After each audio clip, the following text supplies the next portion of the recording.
This week on Lemon's Car Spotting.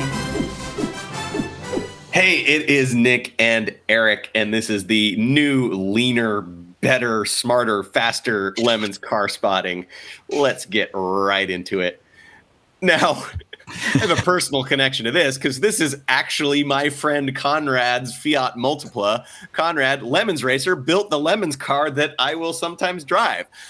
So Conrad is one of the world's foremost, and I am not exaggerating, Alfa Romeo restorers. And he's got some other Italian stuff on the side. But the thing about Conrad is he builds everything to drive. So this thing, I guarantee you, has some kind of hopped up motor, and he drives it every day like it's a normal car, which it clearly is not. Yeah. Oh, and on the polar end of the spectrum, oh man, this is Lemons of Northwest Florida, which explains a lot about what's going on sure with does. this thing.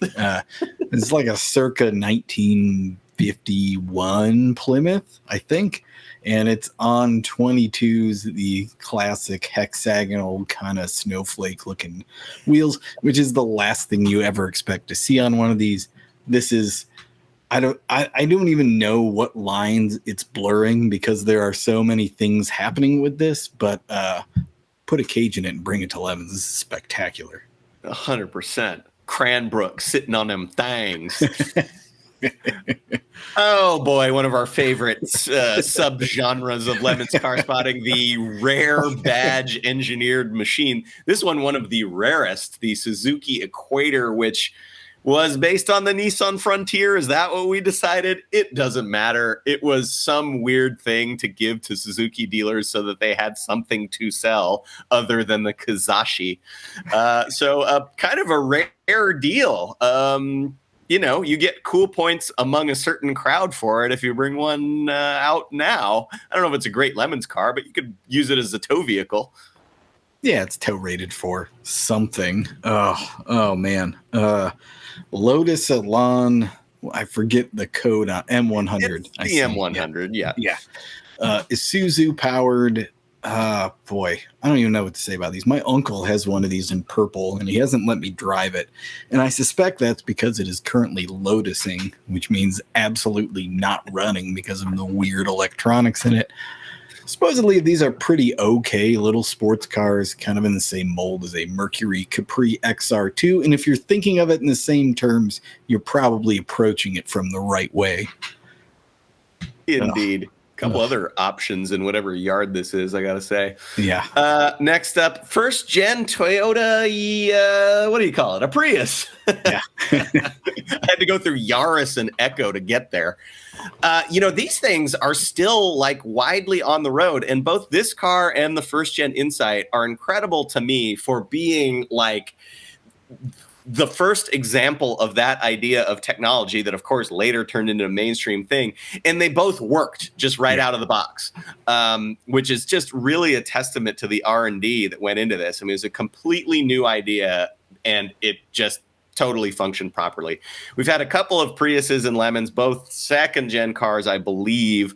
A lot of these have 900,000 miles on them, so you can probably find one for Lemons money. Yeah. Yeah, and these ones aren't aluminum like an Insight, so right. Easier to cage. Yeah, Lark Wagon. This one looks like it's the smaller Studebaker, which smaller Studebaker is hard to pronounce. I'll add. Boy, what do you say about the Lark? It was the first American compact you could buy with a V8 in it. Before the Falcon, before the Nova, before the Dart and the Valiant had a V8, you could buy a Studebaker with like a 259. I think that's right. So, I mean, this was the one to buy in 1959. This one's a couple years later, I think, once they got the styling kind of standardized with the rest of the American compacts. I love these cars. These look amazing. This is one of my favorite classic American cars. And this one has obviously begun a restoration of sorts. So. Yeah, it's in the middle of something. Yeah. Yeah. Well, I've got the hooptiest this week, and in no disrespect to your uncle, Eric, but the Lotus Elan M100, we talked about badge engineering on the Suzuki Equator, but This thing had something to do with the Zuzu, as you mentioned. I think it also had something to do with Kia. Yep. It was some weird-ass conglomeration. The proportions of this car are very weird. It's like wider than it is long. It's front-wheel drive. It kind of got rid of all the things that were great about the original Elan. So that's my hooptiest for the week. Yeah. Well, I hope you've got the Daily Devil fired up because, yeah, 100%. This was a lemon when it left, I don't know, whatever shed that they were built in 1991, and it's still 11. This is kind of the archetype of what this series is here for. It's to celebrate crap like this. That, no offense to my Uncle Ron, not the high prestige machine that Lotus was in, say, I don't know. There's really no way to finish that correctly. Yeah. Lotus was never a prestigious automaker. I should. They won a Formula One race or two, but not by this point. So yeah, that's a good place to end. Keep tagging your photos of Lemons car spotting on Instagram. We'll find it. We'll talk about it. Hopefully you will turn one of them into a real Lemons car. Yeah, I don't know if the shed was, it was either in Coventry or Pyongyang. Hard to say.